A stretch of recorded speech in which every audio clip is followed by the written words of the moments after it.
எல்லோருக்கும் இனிய வணக்கங்கள். நான் சாபிமான் ஜமால் முகமது. இந்த பதிவுல நம்ம எதை பற்றி பேச போறோம் அப்படின்னு பாத்தீங்கன்னா, ஒரு குவான்டிட்டி சர்வேயிங் ரிலேட்டடான சர்டிபிகேஷனை பண்றதுக்கு இந்தியாவில் எந்த மாதிரியான வாய்ப்புகள்ல அதை படிக்கிறதுக்கான வழிமுறைகளை செய்து வச்சிருக்காங்கன்னு சொல்லக்கூடிய பல தகவல்களை பற்றி தான் இதுல நாம தெரிந்து கொள்ள வேண்டியது இருக்கிறதுனால இந்த பதிவையும் நீங்க முழுமையா கடைசி வரைக்கும் கொஞ்சம் ஸ்கிப் பண்ணாம பாருங்க. பார்த்துட்டு நீங்க எல்லாம் மறந்துடாம நம்ம சேனலுக்கும் உங்களுடைய சப்போர்ட்டை தாங்க. அதே மாதிரி குவான்டிட்டி சர்வேயிங் ரிலேட்டடா இன்னும் பல வீடியோஸ் நம்முடைய சேனல்ல நம்ம தொடர்ந்து பதிவு பண்ணிட்டு இருக்கிறோம். அந்த வீடியோஸையும் பாருங்க. அதனுடைய லிங்க் டிஸ்கிரிப்ஷன்ல கொடுக்குறேன். அந்த வீடியோவை நீங்க முழுமையா பார்த்துட்டு உங்களுடைய ஆதரவை கொடுங்க. மறந்துடாம நீங்க நம்ம சேனலை சப்ஸ்கிரைப் பண்ணுங்க. பக்கத்தில் இருக்கக்கூடிய அந்த பெல் ஐக்கானையும் கொஞ்சம் ஆன் பண்ணி வச்சுக்கிடுங்க.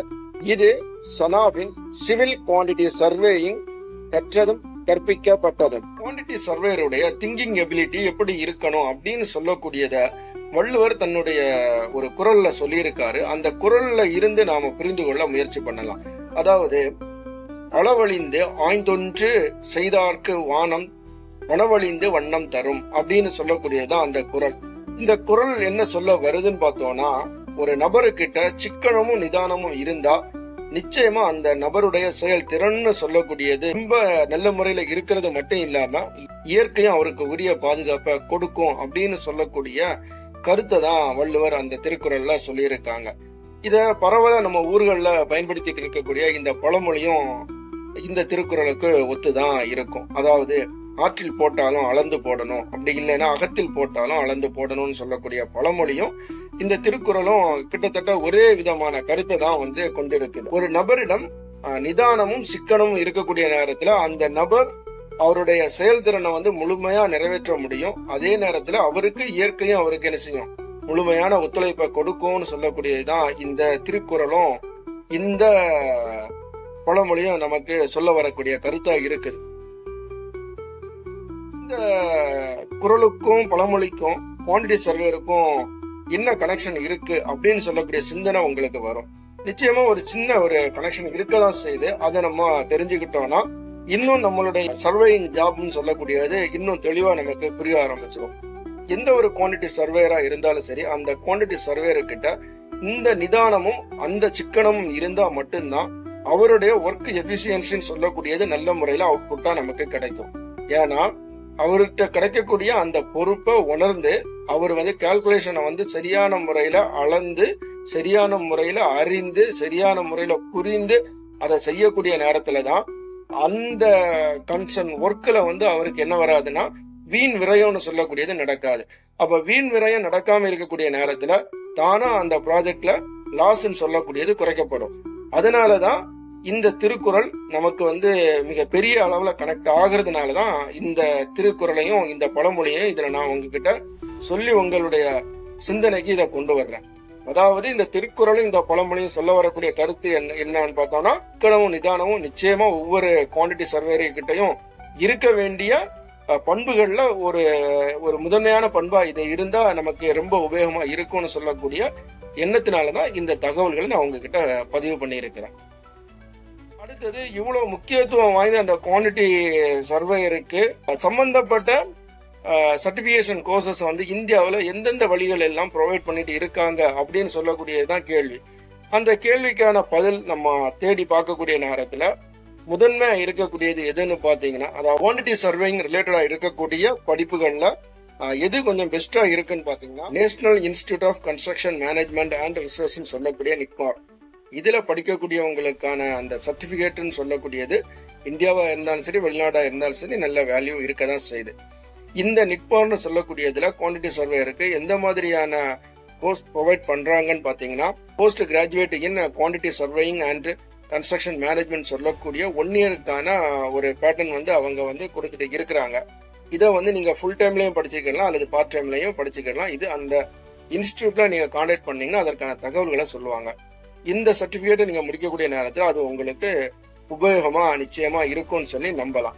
இதற்கு அடுத்த கேட்டகரியில என்ன இருக்குன்னு பாத்தீங்கன்னா, நம்ம அடிக்கடி சொல்லக்கூடிய அந்த RICS சொல்லக்கூடிய அந்த சர்டிபிகேஷன் கோர்ஸ் நீங்க கம்ப்ளீட் பண்ணக்கூடிய நேரத்துல அதுவும் இந்தியா அண்ட் வெளிநாடுகள்ல மிகப்பெரிய அளவில் வேலை வாய்ப்புகளை வந்து பெற்றுத்தரும்.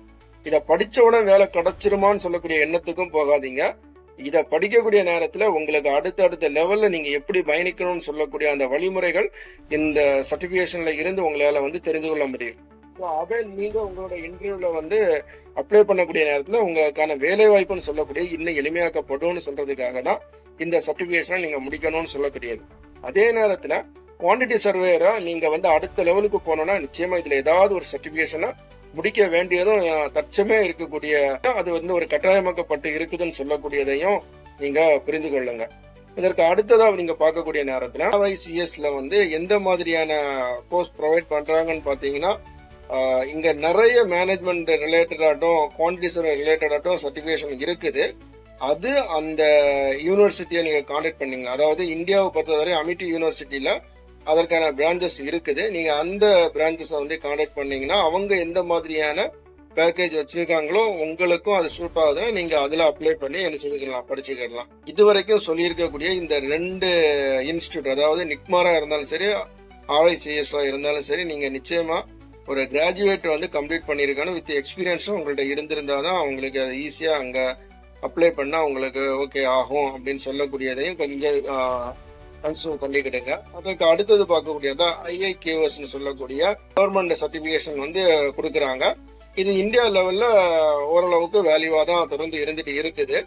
இந்த IIQSல யாரெல்லாம் படிக்கலாம்னு பாத்தீங்கன்னா, டிப்ளமா அண்ட் கிராஜுவேட் ஸ்டூடெண்ட் வந்து இதுல அப்ளை பண்ணா உங்களுக்கான சர்டிபிகேஷன் வந்து கம்ப்ளீட் பண்ண முடியும். இது போக உங்களுக்கு நிறைய பிரைவேட் செக்டர்ல வந்து குவான்டிட்டி சர்வேக்கு ரிலேட்டடாட்டு செப்பரேட் வந்து நிறைய கோர்ஸ் வந்து ப்ரொவைட் பண்றாங்க. அதுல வந்து ஒவ்வொரு பார்ட்டிக்கும் ஒரு சர்டிபிகேஷன் வந்து கொடுக்குறாங்க. இப்போ உதாரணத்துக்கு பாத்தீங்கன்னா எஸ்டிமேஷனுக்காக கொடுக்குறாங்க, பில்டிங் இன்ஜினியருக்கு கொடுக்குறாங்க, குவான்டிட்டி சர்வேயருக்கு கொடுக்குறாங்க, அப்புறமா மேனேஜ்மெண்ட்டுக்கு கொடுக்குறாங்க. இந்த மாதிரி பலதரப்பட்ட வேலைகளுக்கு நீங்க எந்த மாதிரியாக அப்ரோச் பண்றீங்களோ அதாவது தெரிஞ்சது மாதிரியான சர்டிபிகேஷன் வந்து அவங்க ப்ரொவைட் பண்றாங்க. இந்த பிரைவேட் செக்டரை பொறுத்தது வரைக்கும், அதாவது இந்த பிரைவேட் இன்ஸ்டிடியூட்டை பொறுத்தது வரைக்கும் வேல்யூவான்னு கேட்டீங்கன்னா அது கொஞ்சம் கொஸ்டின் மார்க் தான். சில 1-2 பிரைவேட் செக்டர்ல அதற்கான வாய்ப்புகள் வந்து இருக்குது. ஆனா எல்லா பிரைவேட் இன்ஸ்டிடியூட்லயும் அதற்கான வாய்ப்புகள் இருக்கான்னு கேட்டீங்கன்னா நிச்சயமா மிகப்பெரிய கேள்விக்குறி தான்.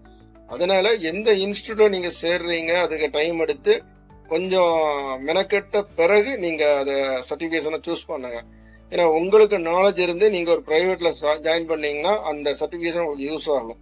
உங்களுக்கு சுத்தமா நீங்க ஜீரோல இருந்துகிட்டு சர்டிபிகேஷன் மட்டும் போதும்னு சொல்லி நீங்க படிச்சீங்கன்னா அதனால எந்த பிரயோஜனம் உங்களுக்கு இருக்க போறது இல்லை.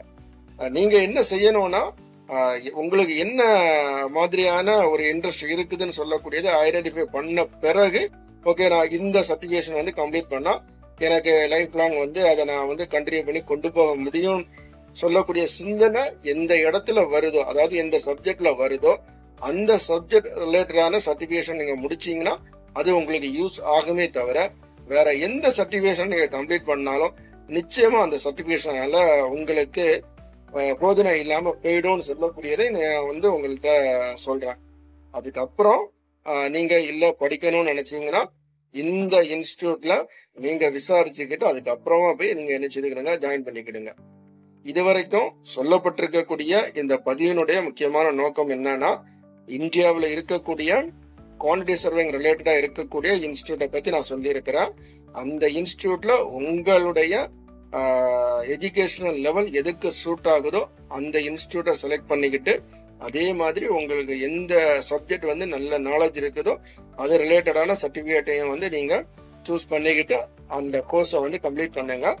அது உங்களுக்கு உபயோகமா நிச்சயமா இருக்கும்னு சொல்லக்கூடியதுல எந்த விதமான சந்தேகமும் இருக்க போறது இல்லை. சொல்லப்பட்டிருக்கக்கூடிய இந்த தகவல் உங்களுக்கு பயனுள்ளதா இருக்கும் என்கிற நம்பிக்கையில இந்த பதிவை நான் இதுல முடிக்கிறேன். மீண்டும் அடுத்து ஒரு நல்ல பதிவில் நாம் சந்திக்கலாம். நன்றி, வணக்கம்.